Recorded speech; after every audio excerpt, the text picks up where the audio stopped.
সবাইকে, সবাই কেমন আছো? খুব ভালো আছো? এখন থেকেই ব্লগটা স্টার্ট করলাম। আজকে কাকে দিয়ে ব্লগটা স্টার্ট করছি দেখেই বুঝতে পারছো। বলো কি হয়েছে? কি করছো? আরে কলকাতায় গেছিলাম, কলকাতায় মাল নিয়ে এসেছি বিক্রির জন্য। তারপরে এই তো খুঁজতেছি। কি পড়া নিয়ে এসছো? বড় বেশ সুন্দর তো। নতুন কত করে দাম আছে? 180। আচ্ছা, তোমাদের যদি লাগে চলে এসো। আর বন্ধুরা, এই যে এস কিন্তু আমাদের দোকানে কিনতে পাওয়া যায় মাত্র 5 টাকা করে এসগুলো। অবশ্যই চলে এসো। আর এই যে পাটাশি দেখতে পাচ্ছ, যাদের বিয়ের রিসেপশান আছে এই মুহূর্তে চলে এসো ঝটপট আমাদের মণ্ডল বাজারসে। প্রচুর পাটাশি পেয়ে যাবে। আর পাটাশিগুলো খুব সুন্দর সুন্দর, অনেক অনেক গেছে অনেক। এই জনসনের মাল কি করবে এখন? থাক, জনসনের মাউন্টগুলো মিলিয়ে নাও না হলে। আর এই ক্লিপগুলো দাম কত গো? ক্লিপগুলো কি দারুণ! কত? আর তুমি আনবে না কে আনবে? আরে আমি নিয়ে এসেছি, দেখে নিয়ে এসেছি। ও, কত ক্লিপের দামটা কত বলো? কি ক্লিপ কোনগুলো? এগুলো হ্যাঁ 30 টাকা। 120 করে বিক্রি করলেই হবে। কি সুন্দর! বলুন দোকানদার, কেমন আছো? ভালো আছি, তোমরা সবাই ভালো আছো তো? আমরা ভালো আছি। চলো মাছ কিনতে যাবো। এই পোলাগুলো কি দারুণ লাগছে না বন্ধুরা? আর এই প্রচুর প্রচুর এসছে, এখনো কার্টুন খোলা হয়নি। আর ঝটপট চলে আসবে আমাদের দোকানে, প্রচুর কালেকশন পেয়ে যাবে। এইটা হচ্ছে আমাদের ভিতরের দোকান। অ্যাকচুয়ালি এই দোকানটা আমি বসি না, এই দোকানটা বসে এই বুড়োটা বসে, আর আমি বাইরে বসি। আর তোমরা বুড়োটাকে তো চেনো সবাই, মাঝে মাঝে ভিডিও তো দেখতে পাও। এই ভিডিও দেখাও দেখি, পুরো একটু মুখটা দেখাও। আর এই যে কার্টুনটা এখন এসছে, এই কার্টুনটা এখন খুলবে, দেখতে মনে হচ্ছে যেন একটুকুনি কার্টুন, এতে মানে 1 লাখ টাকার উপরেই মাল আছে, চোখে লাগবে না। আর কি বলতো বন্ধুরা, কার্টুন তো ছোটোখাটো জিনিস আর অনেক অনেক ধরে। আর এই দেখো কি সুন্দর সাজানো আমাদের দোকানটা। ওই দেখো, এই একটা মোটু পাগলু আছে, এর কাজ হচ্ছে সারাক্ষণ কাস্টমারকে ডাকা, আসো আসো আসো আসো। এর কাজ নেই, খাওয়া ঘুম কিচ্ছু বাদ নেই। প্রত্যেকটা কাস্টমারের সঙ্গে যদি পুচকে পুচকেগুলো আসে, ওই দেখো তোমার দাদাভাই আরেকটাকে নাড়িয়ে দিল, দেখতে পাচ্ছি দুজনে কি সুন্দর ডাকছে, আসো আসো আসো। দেখো কি সুন্দর লাগছে না? ওদের কাজ খাওয়া ঘুম সব বন্ধ, শুধু সবসময় কাস্টমারকে ডাকতেই থাকে। আর প্রত্যেকটা কাস্টমারের বাচ্চারা আসলেই তো বায়না ধরে যে এইটা কিনে দিতেই হবে। কিন্তু এই জিনিসটা আমাদের দোকানে বিক্রি হয়, কিন্তু এটা আমি দার্জিলিং থেকে নিয়ে এসেছিলাম। এই মোটু বাবুটা দার্জিলিং থেকে এনেছিলাম না? কোনটা দার্জিলিং থেকে এনেছিলাম বলো তো? বুদ্ধটা দার্জিলিং, এইটা দার্জিলিং থেকে এনেছিলাম। আর এই মোটু পাগলুটা এখানে কিনেছিলাম। আর কি সুন্দর দেখো। আর ঝটপট চলে এসো আমাদের দোকানে। আর আমি এখন বাড়ির পথে রওনা দিচ্ছি, রান্না বান্না করতে হবে। দেখো কেমন লাগছে সেটা। এখন বাড়ি চলে এসেছি, এই যে চাবি নিয়ে এখন গেটটা খুলবো। বিড়ালের ভয়ে দেখো গেটে কিন্তু পানি চাপাতে রেখে দিয়েছি, চলো এখন খুলি। এই দেখো সকাল থেকে এখন কিছু খাইনি, এই বিটটাকে ছাড়াবো। আর এই একটা আমলকি নিয়েছি, এই দুটো আজকে কাটাকুটি করে পেটের ভিতরে ঢোকানো হবে। জানি না কতটা রোগা হতে পারবো। আজকে তো ব্যায়ামের ক্লাসে যাইনি, তোমরা দেখলে। অ্যাকচুয়ালি ঘুম থেকে উঠতে দেরি হয়ে গেছে, আর ইচ্ছে করলো না যেতে, ওই জন্য যাইনি। সকালে ওই জন্য সকাল সকাল দোকানে চলে গেছিলাম, কিন্তু দুঃখের বিষয় গেলাম কিন্তু বউনি হয়নি, কাস্টমার ছিল না। আর এই যে আসার সময় 200 টাকা মনে হয় বেচা কেনা হয়েছে। আর এই যে এখন একটা খাই। আর কি মাছ এনেছি তোমাদের দেখাবো। আজকে না সব ছোটো ছোটো মাছ এনেছি, আজকে খেতে ইচ্ছা করছে ছোটো ছোটো মাছ, তাই ছোটো ছোটো মাছ এনেছি। আর আমার না এখন বড়ো মাছ খাওয়া বারো, আর খাই না, দেখি একটু রোগা হতে পারি কি না, চেষ্টা করছি। আর চলো, একটা গোটা বিট খাবে না, হাফ বিট নিলাম, আর একটা গোটা আমলকি। পুরো প্রত্যেক দিন এরকম করে খাচ্ছি, আজকে 4 দিন খেলাম, জানি না কি করব।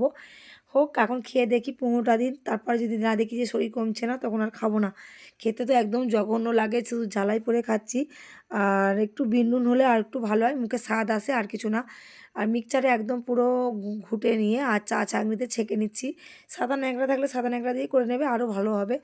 আর আমি যাতে অল্প খাবো বলে অত চেষ্টাও করছি না, ওই ছেঁকে নিলাম জল দিয়ে একটু।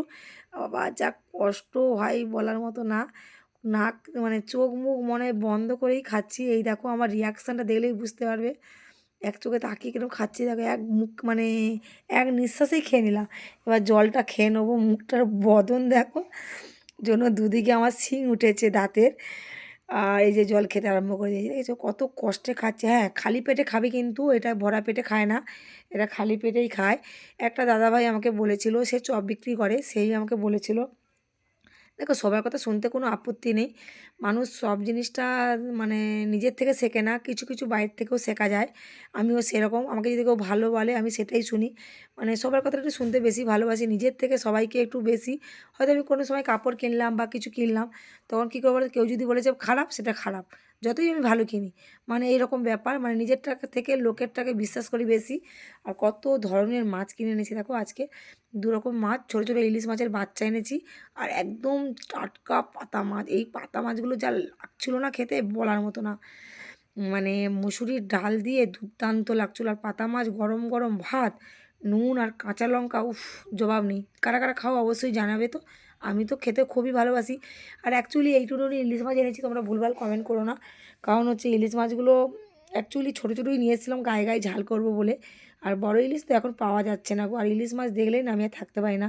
আর এই বেগুনটা নিয়ে এসেছি, বেগুনটাকে আজকে চচ্চড়ি না ঘাঁটা করবো নিম পাতা দিয়ে, আগে তো খেতে জানতাম না আর করতেও পারতাম না। আমি সবে পড়ে থেকে এলাম, এবার আমি খাবো, ঠিক আছে? তারপরে নাচ প্র্যাকটিস করবো, অনেকদিন নাচ প্র্যাকটিস করিনি, ওর জন্য কালকে নাচের ক্লাসেও যেতে পারিনি। এবার খেয়ে দিয়ে নাচ প্র্যাকটিস করবো, তারপরে করতে হবে। সোমবার সোমবার কি পরীক্ষা? বাংলা পরীক্ষা। আচ্ছা, ভালো করে তাহলে একটু নাচে টাচে আবার পড়তে বসে পড়িস, হ্যাঁ? আর আমি চলো চলো একটু মশলা মুড়ি করে দিই আমাদের টুনটুনি বুড়িকে। ঘরে শসা ছিল, বিট ছিল, টমেটম ছিল, সব একসঙ্গে পেঁয়াজ কাঁচা লঙ্কা দিয়ে বেশ সুন্দর করে একটা কিছু চানাচুর একটু বিন নুন দিয়ে মাখিয়ে দিতে। ও তো প্রথমেই বলেছিল খাবো না মা, আমি বিট খাই না, আমি বিটটা ভাজা খাই কিন্তু কাঁচা খাবো না। আমি ওকে বললাম তুই তো বাজারে মশলা মুড়ি খাস, তাহলে বাড়িতে খেতে প্রবলেমটা কোথায়? আমি এমন করে মাখিয়ে দেবো তুই বুঝতেই পারবি না। যখন মাখিয়ে দিলাম ও পুরো মুড়িটাই খেলো। ওকে যখন মাখিয়ে দিচ্ছি মনে হচ্ছিল যে ছোটোবেলায় আমার মাও আমাকে এরকম মাখিয়ে দিত। এখনও মা আমাকে সবসময় ডাকে মা বাপের বাড়ি যাওয়ার জন্য, কিন্তু সত্যি কথা কী বলবো বন্ধুরা, মানে দোকান দোকান করে সব কুটুম বাড়ির মানে উঠে গেছে, আর সারাক্ষণই দোকানটা নিয়েই ব্যস্ত থাকি, এতটা ব্যস্ত থাকি বলার মতো না। মানে সারাদিন যখন জার্নি করে দোকান থেকে বাড়ি আসি না, আর ইচ্ছে করে না যে বাপের বাড়ি যাই বা কুটুম বাড়ি যাই, মানে এরকম ব্যাপার। আর কী বলতো, প্রচুর খাটুনির পরে না মনে হয় বিছানায় কখন শোবো, সেই কারণে আর কিছু না। কিন্তু পরীক্ষাটা হয়ে গেলে টুনটুনি বুড়ি 1-2 দিন টুনটুনি বুড়িকে পাঠিয়ে দেবো, হয়তো আমি যাব সকালে গেলে বিকালে চলে আসবো, থাকা তো হবে না বলো, এখন বিয়ের সিজন, আর সামনে সরস্বতী পুজো আছে, সেই কারণেই বলছি। আর বিয়ে অবশ্যই যাবো, আমার মেয়েকে তো পাঠাবোই 1-2 দিনের জন্য, তারপরে আর পাঠাবো না, কারণ হচ্ছে আমরা যেহেতু কাশ্মীরে ঘুরতে যাব চৈত্র মাসে, সেই কারণেই বলছি। মানে আগে থেকে তো ওকে পোয়াটা রেডি করে রাখতে হবে, কারণ 15 দিনের জন্য যাচ্ছি, 15 দিন 13 দিনের জন্য যাচ্ছি। চলো তোমার সঙ্গে গল্প করতে করতে কিন্তু আমার অনেকটা রান্না এগিয়ে আসছে, আমি কিন্তু টুনটুনি বুড়ি খেলতে চলে গেছে। এদিকে দেখলে তো মাছগুলোকে পুরো নুন হলুদ মাখিয়ে রেখে দিয়েছিলাম। আর আমি যখন ছাদে রান্না করি তখন কিন্তু আমি শিলের মশলা বাটি, কাঁচা লঙ্কা হোক শুকনো লঙ্কা হোক সর্ষে জিরে সব কিছুই শিলে বাটি। আর সত্যি কথা বলবো কি বন্ধুরা, শিলে মশলা বাটার তরকারির টেস্ট কিন্তু ভাই অসম্ভব সুন্দর। মানে আমাদের তো সারা বছর অপেক্ষা করে থাকি কবে শীতকাল আসবে, শীতকালেই আমাদের ছাদে রান্না হয়। আজকে না অনেক কিছুই রান্না হয়েছিল গো, এই মাছগুলোকে গায়ে গায়ে একদম ঝাল করেছিলাম, আর থোড় দিয়ে মুসুরির ডাল করেছিলাম, আর করেছিলাম পাতা মাছ ভাজা, আর করেছিলাম বেগুন ঘাটা। ভিডিওটা কেমন লাগছে অবশ্যই জানিও, ভালো লাগলে ছোট্ট করে লাইক কমেন্ট শেয়ার করো। কালকের আবার একটা নতুন ভিডিও নিয়ে চলে আসবো, টাটা। যে উদ্দেশ্য কাকে বলে বা